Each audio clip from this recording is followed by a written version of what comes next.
வணக்க மக்களே. இந்த வீடியோவில் ஒரு முக்கியமான விஷயம்தான்.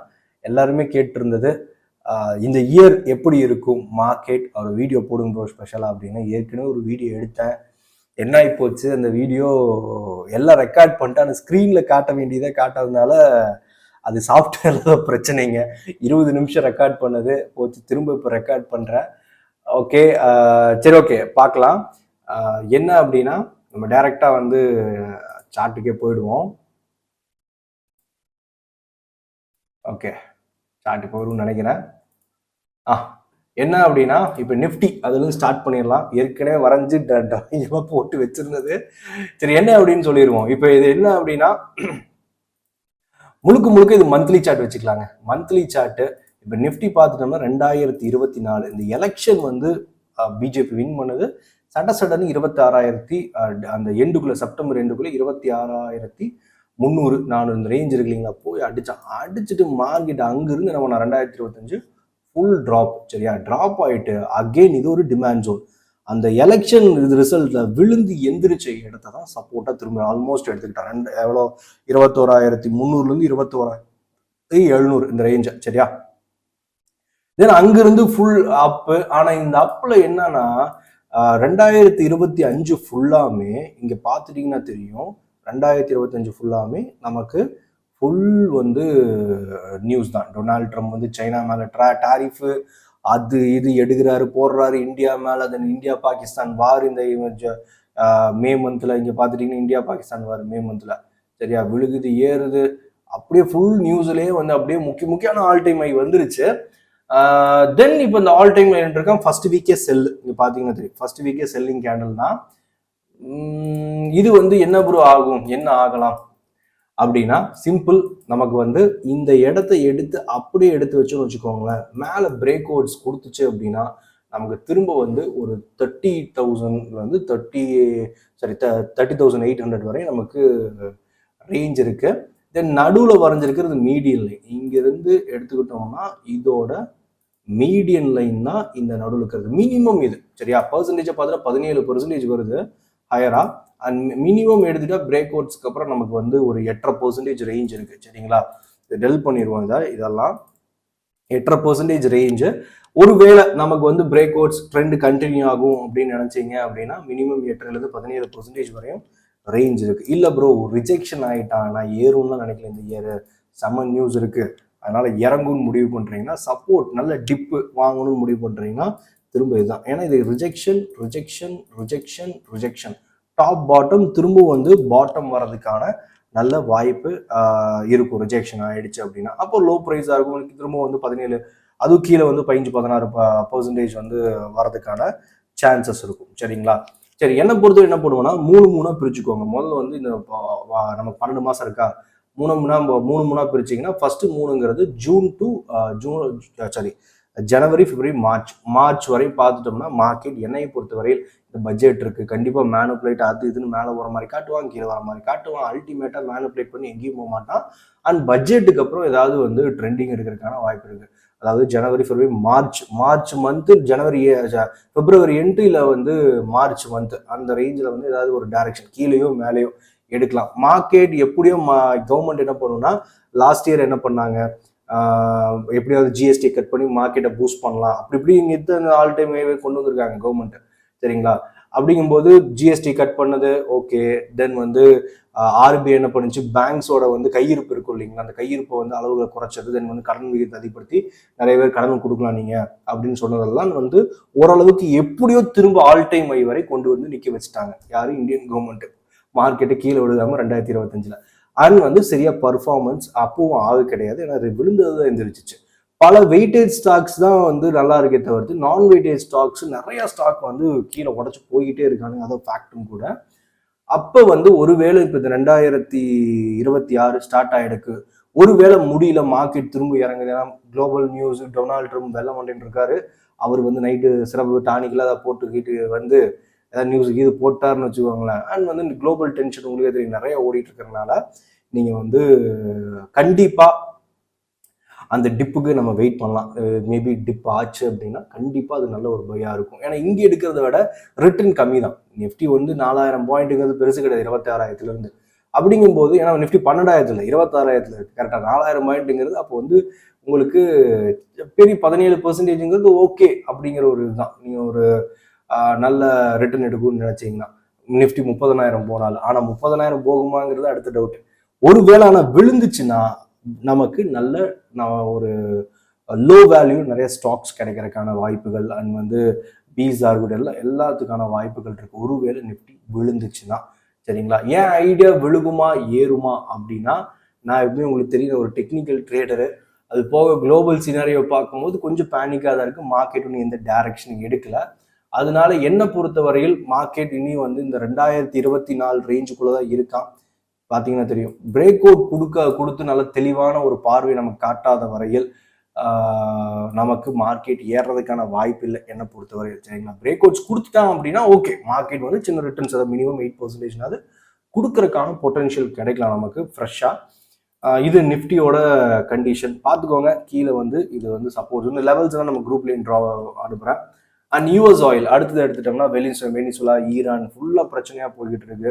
யூஎஸோட ஆட்டங்கள் வருஷத்தோட ஸ்டார்டிங்லேயே ஸ்டார்ட் பண்ணிட்டாங்க.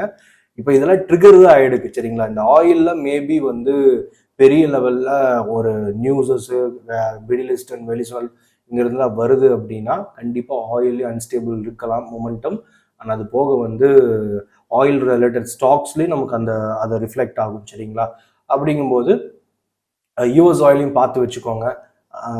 இது வந்து நமக்கு திரும்ப இந்த லாஸ்ட் இயர் டபுள் பாட்டம் அடிச்சிருக்கான் பாருங்க, இதுக்கு கீழே வராத வரையில் நமக்கு மேபி பை ஆகிறதுக்கான சான்சஸ் யூஎஸ் ஆயிலில் இருக்கலாம் என்னை பொறுத்த வரையில். சரிங்களா? ஏன்னா லாஸ்ட் இயர் ஃபுல்லாக வந்து செம்ம வாலட்டைல் தான். நீங்கள் பார்த்துட்டிங்கன்னா தெரியும். ஒரு ஃபால் ஏப்ரலில் அதுக்கப்புறம் அதுக்குள்ளேயே செம்ம வாலட்டைலாக சுற்றிட்டு யூஎஸ் ஆயில் முடிஞ்சு போச்சு. இதுக்கு பதிலாக நான் என்ன சொல்லுவேன், நேச்சுரல் கேஸ் பாருங்க நல்லா வந்து குதியாட்டம் போடுவான், நல்ல ரேஞ்சு கிடைக்கும், ஒரு 4-7% போவான்.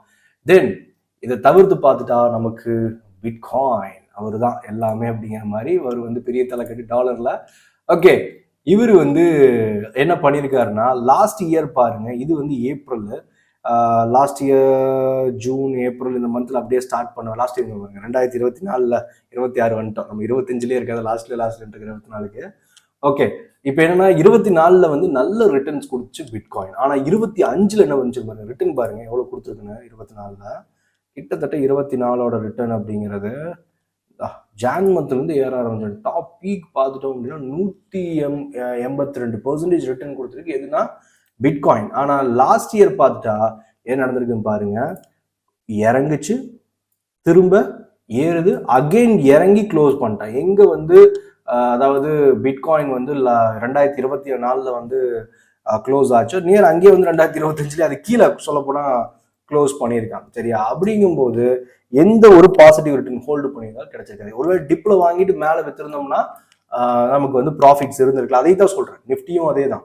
நீங்க டிப் இந்த மாதிரி ஏதாவது இயர் நடுவில் ஏதாவது கொடுக்குது நமக்கு வந்து ஒரு மே மந்த்லயோ இல்லை ஏதாவது ஒரு டிப் ஏதாவது நல்லா கொடுத்துச்சு அப்படின்னா நமக்கு வந்து பெட்டர் ரிட்டர்ன் கிடைக்கிறதுக்கான வாய்ப்பு இருக்கும். இல்லைன்னா ரிட்டர்ன்ஸ் பொறுத்த வரையில் நமக்கு இங்கே நீங்க ஸ்டார்டிங்லேயே வாங்கினா ரிட்டர்ன் நமக்கு என்ன ஆகும், கம்மியாக தான் இருக்கும். சரியா? விழுந்து ஏறிச்சுன்னா நமக்கு வந்து ரிட்டர்ன் பெட்டரா வர்றதுக்கான வாய்ப்பு இருக்கு. அதாவது டிப்ல வாங்கணுங்கிறது.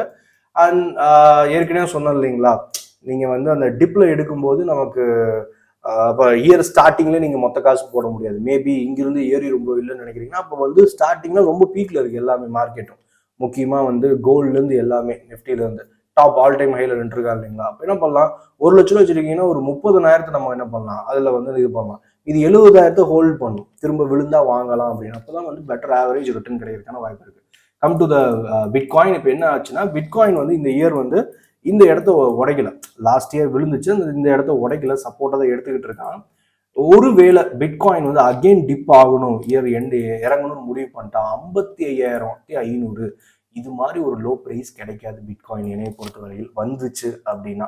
சரியா? 55,500 எந்த மேஜர் நியூஸ் இல்லாமல் ஓரளவுக்கு ஃபால் ஆகிறான் அப்படிங்கும்போது கண்டிப்பாக நல்ல சப்போர்ட்.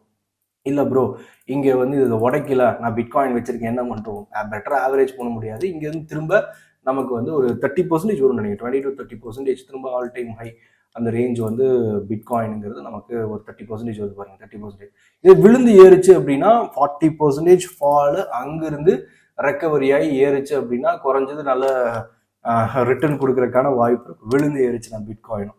சரியா? நல்ல சப்போர்ட் 55. இதுவும் சப்போர்ட் தான். பிரேக் ஆனதா ஃபாலோ ஆகும் கம்மிங் இயர்.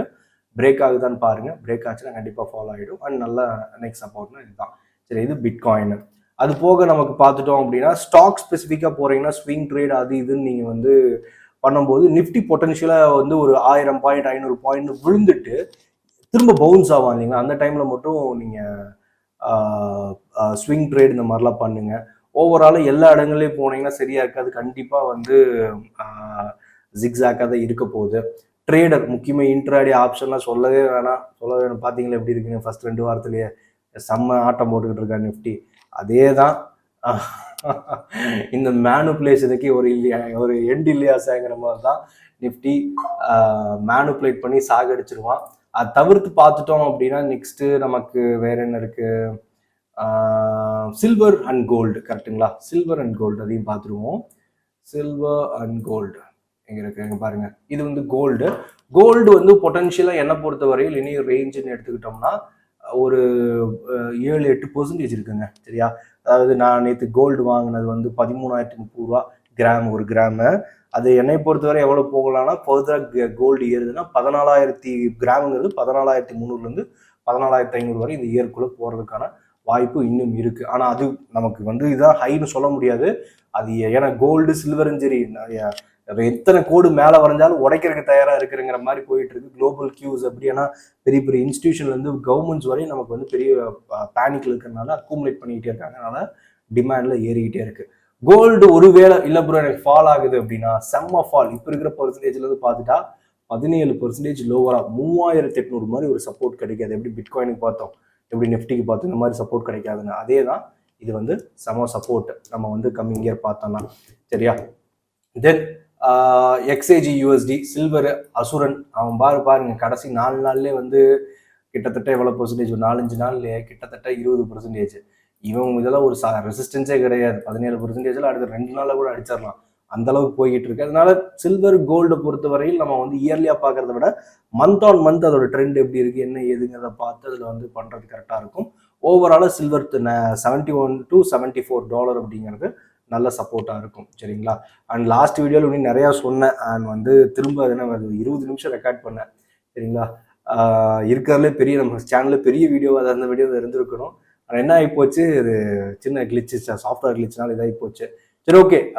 இப்பவும் ஓரளவுக்கு சொல்லியிருக்கேன்னு நினைக்கிறேன். அண்ட் பார்த்துட்டோம். வேற எதுவும் இல்லை. வீடியோ பிடிச்சிருந்தா வந்து லைக் பண்ணிக்கோங்க. ஏதாவது டவுட்னா கமெண்ட் பண்ணுங்க. நம்ம அடுத்த வீடியோவில் பார்க்கலாம்.